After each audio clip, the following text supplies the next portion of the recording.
Ide para pendiri bangsa tentang konstitusi mencakup 1. Dasar negara. Konstitusi sebagai hukum tertinggi yang mengatur penyelenggaraan negara. 2. Kesejahteraan rakyat. Berorientasi pada keadilan sosial dan hak asasi manusia. 3. Nilai kebangsaan, mengedepankan persatuan dan kemanusiaan. 4. Demokrasi, mengatur kedaulatan rakyat dan pembagian kekuasaan. 5. Fleksibilitas, dapat disesuaikan dengan perkembangan zaman. 6. Pancasila, sebagai landasan filsafat konstitusi. Sejarah Konstitusi Indonesia. 1. Undang-Undang Dasar 1945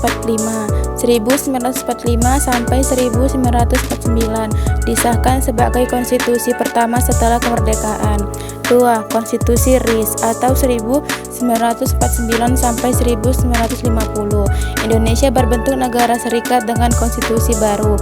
3. Undang-Undang Dasar sementara 1950 sampai 1959 menggunakan sistem parlementer setelah kembali ke negara kesatuan.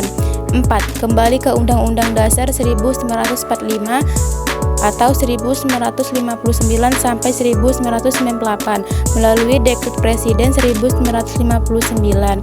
Undang-Undang Dasar 1945 digunakan kembali, tetapi terjadi banyak penyimpangan pada era Orde Lama dan Orde Baru. 5. Era Reformasi atau 1999 sampai sekarang.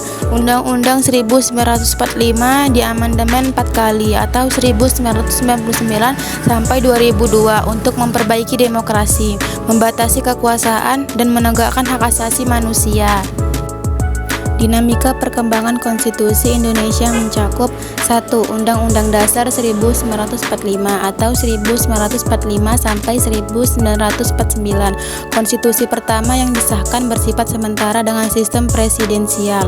2. Konstitusi RIS atau 1949 sampai 1950 diterapkan saat Indonesia berbentuk negara serikat tetapi tidak bertahan lama.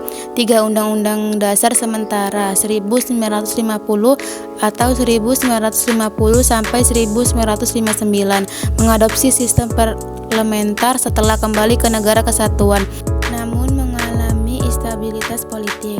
4. Kembali ke Undang-Undang Dasar 1945 atau 1959 sampai 1998. Dekret Presiden 1959 mengembalikan Undang-Undang Dasar 1945, tetapi diwarnai penyimpangan pada era Orde Lama dan Orde Baru.